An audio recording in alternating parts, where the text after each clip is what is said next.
BJP धांधली करके चुनाव जीतती है, इसमें उसकी मदद करता है चुनाव आयोग। अगर चुनाव आयोग मदद ना करे तो बीजेपी कोई भी चुनाव नहीं जीत सकती। विपक्ष ये दावे लंबे समय से कर रहा है, लेकिन अभी तक बीजेपी या फिर चुनाव आयोग इन आरोपों को खारिज करते आ रहे थे। लेकिन अब वो ऐसा नहीं कर पा रहे हैं, क्योंकि अब विपक्ष सिर्फ दावे नहीं कर रहा है, सिर्फ आरोप नहीं लगा रहा है, बल्कि उसके पास सबूतों की भरमार है। और अब सबूतों के साथ विपक्ष चुनाव आयोग से सवाल पूछ रहा है और अब चुनाव आयोग बचता दिख रहा है। यानी जो चुनाव आयोग अभी तक विपक्ष पर हमलावर था, वही चुनाव आयोग अब खामोश दिखाई दे रहा है। लेकिन विपक्ष ने भी ठान लिया है कि वो चुप नहीं बैठेगा। अब एक और बड़ा खुलासा विपक्ष की तरफ से कर दिया गया है। तो क्या है विपक्ष का दावा, इसी पर हम अपनी इस स्पेशल रिपोर्ट में करेंगे चर्चा। नमस्कार, मैं हूं अंशिता। आप जानते ही हैं कि बिहार में इन दिनों वोटर अधिकार यात्रा निकाली जा रही है। भले ही ये यात्रा सिर्फ बिहार में निकाली जा रही है, लेकिन इसका असर पूरे देश में दिखाई दे रहा है। और ये भी माना जा रहा है कि जिस तरह से पूरा इंडिया गठबंधन एकजुट होकर बिहार में उतरा है, वोटर अधिकार यात्रा में शामिल हो रहा है, उससे ये तय है कि आने वाले दिनों में ये यात्रा दूसरे राज्यों में भी निकाली जाएगी। आपको याद भी होगा, मल्लिकार्जुन खड़गे ने एक बार ऐलान किया था कि अब वोट चोरी के खिलाफ, ईवीएम के खिलाफ, चुनाव आयोग के खिलाफ एक और यात्रा निकालनी पड़ेगी राहुल गांधी के नेतृत्व में। और अब जब बिहार में विधानसभा चुनाव होने हैं, उससे पहले राहुल गांधी एक बार फिर यात्रा करने निकल पड़े और इसका असर दिखाई दे रहा है। इंडिया गठबंधन की एकजुटता बीजेपी की नींद उड़ा रही है, एनडीए सरकार की नींद उड़ा रही है। और जैसे जैसे यात्रा आगे बढ़ रही है, हर दिन नए खुलासे भी हो रहे हैं। लगातार विपक्ष ये आरोप लगा रहा है कि वोटर लिस्ट में धांधली हो रही है और इसी को लेकर बिहार में एसआईआर प्रक्रिया जो चल रही है और वोट चोरी के जो आरोप लग रहे हैं, इन सब के बीच विपक्षी गठबंधन ने एक बड़ा आरोप लगा दिया है। आरोप लगाया है कि बिहार की मतदाता सूची में उत्तर प्रदेश के 5000 से ज्यादा निवासियों को शामिल किया गया। और ये अपने आप में इंडिया गठबंधन का, विपक्ष का बहुत ही बड़ा और गंभीर आरोप है। इंडिया गठबंधन का आरोप है कि आगामी विधानसभा चुनावों में सत्तारूढ़ एनडीए को लाभ पहुंचाने के लिए, फायदा पहुंचाने के लिए निर्वाचन आयोग ने, यानी कि चुनाव आयोग ने उत्तर प्रदेश के 5000 से ज्यादा निवासियों को बिहार के एक निकटवर्ती जिले में मतदाता के रूप में रजिस्टर किया है। क्या कुछ कहना है कांग्रेस का, सुनिए।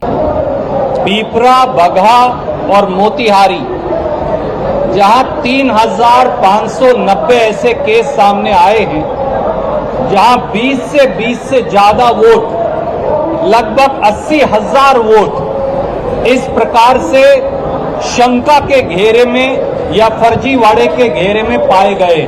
कांग्रेस के राष्ट्रीय महासचिव रणदीप सुरजेवाला और आरजेडी के सांसद मनोज कुमार झा ने मधुबनी जिले के फुलपरास में एक संवाददाता सम्मेलन यानी प्रेस कॉन्फ्रेंस में यह आरोप लगाया।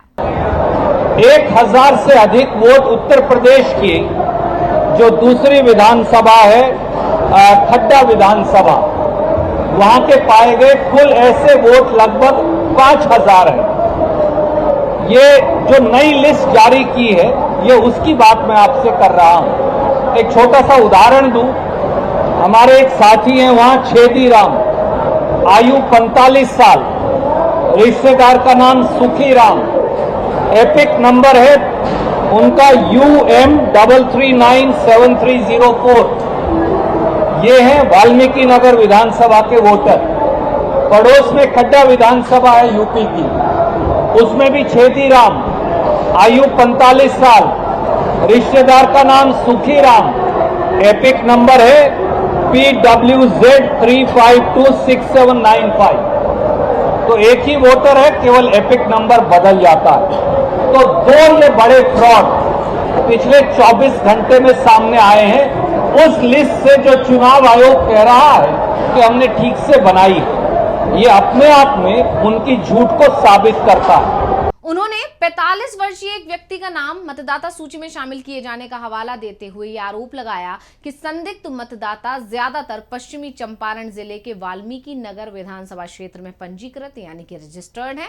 उन्होंने ये भी कहा कि उस व्यक्ति का नाम मतदाता सूची में है, लेकिन वो उत्तर प्रदेश के कुशीनगर जिले के खड्डा विधानसभा क्षेत्र का मतदाता है। असल में वो उत्तर प्रदेश का रहने वाला है, लेकिन उसे बिहार विधानसभा चुनाव से पहले इस राज्य का मतदाता बना दिया गया है। अब ये अपने आप में बहुत बड़ा आरोप है और बड़ी बात यह है कि ये कोई पहली बार नहीं है जब इस तरह के आरोप लगे हों। कांग्रेस से पहले आरजेडी के नेता तेजस्वी यादव ने भी ऐसा ही दावा किया था। उन्होंने आरोप लगाया था कि गुजरात के वोटर बिहार में वोट डालेंगे। राजद नेता तेजस्वी यादव ने प्रेस वार्ता करके भाजपा पर वोट की डकैती का आरोप लगा दिया था।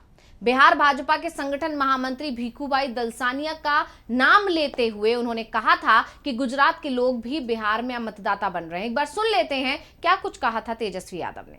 और एक और तरीका समझ जाइए, अब गुजरात के लोग बिहार के वोटर बन रहे हैं।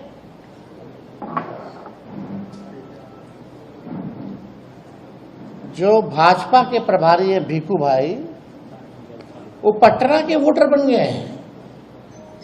ठीक है, उन्होंने आखिरी वोट जो है गुजरात में दिया था 2024 में, लेकिन वो पटना के भी वोटर बने हुए हैं। नाम उन्होंने कटवा लिया गुजरात में, वो ठीक है, लेकिन आप समझिए कि 5 साल हुआ नहीं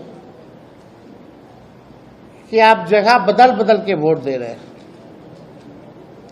तो भीखू भाई जो है प्रभारी हैं भाजपा के, अब वो पटना के वोटर बन गए। अब पता नहीं पटना बिहार का चुनाव खत्म होगा तो फिर नाम कटवा करके कहाँ के बन जाएंगे, ये तो वही बता पाएंगे। लेकिन इन लोगों का षड्यंत्र जो है आप सब लोगों को समझना पड़ेगा कि किस हिसाब से भाजपा के लोग जो है बड़े पैमाने पे जो है बेईमानी इलेक्शन कमीशन के साथ मिलकर के ये लोग कर रहे हैं। अब बिहार में विधानसभा चुनाव होने हैं, जल्दी ही उनका ऐलान हो सकता है और उससे पहले एक के बाद एक ये बड़े खुलासे हो रहे हैं। अब बड़ी बात यह है कि सबसे पहले ये आरोप महाराष्ट्र में विपक्ष की तरफ से लगाए गए थे, जब एक प्रेस कॉन्फ्रेंस में संजय राउत ने कहा था कि बड़ी संख्या में वोटरों को एक राज्य से दूसरे राज्य में शिफ्ट किया जाता है। क्या कुछ बोले थे संजय राउत, सुनिए। दूसरी बात, ये जो 39 लाख वोट कहाँ से आए और कहाँ जाएंगे? अब ये 39 लाख वोट बिहार में जाएंगे। अब वो फ्लोटिंग वोट्स है, वही नाम रहेंगे, वही आधार कार्ड रहेगा, सब कुछ यही है। वो वोटर्स घूमते रहते हैं, थोड़े दिल्ली में आए हैं, महाराष्ट्र पैटर्न वहाँ भी हमने देखा, कल हम दिन भर थे 2 दिन यहाँ। अब ये 39 लाख वोट जाएंगे बिहार में, फिर बिहार से जाएंगे यूपी में। ये एक नया पैटर्न यहाँ बन गया है और यही पैटर्न से ये लोग चुनाव लड़ते भी हैं और जीतते भी हैं। इसलिए आज जो सवाल हमने राहुल जी के नेतृत्व में खड़े किया है। बता दें कि इस प्रेस कॉन्फ्रेंस में संजय राउत के साथ राहुल गांधी और सुप्रिया सुले भी मौजूद थी। राहुल गांधी ने कहा था कि महाराष्ट्र में विधानसभा 2019 और लोकसभा 2024 के बीच 5 साल में 32 लाख नए मतदाता जोड़े गए। लोकसभा 2024 और विधानसभा 2024 के बीच 5 महीने में 39 लाख नए वोटर जोड़े गए। इसके अलावा 7 अगस्त को राहुल गांधी ने जो एटम बम फोड़ा उसमें भी महाराष्ट्र चुनाव का जिक्र किया था और वोटिंग लिस्ट में हुई धांधली का मुद्दा एक बार फिर से उठाया था। क्या बोले थे राहुल, सुनिए। महाराष्ट्र में, और ये हमने पब्लिकली कहा, इलेक्शन कमीशन को कहा, महाराष्ट्र में more voters added in 5 months than 5 years.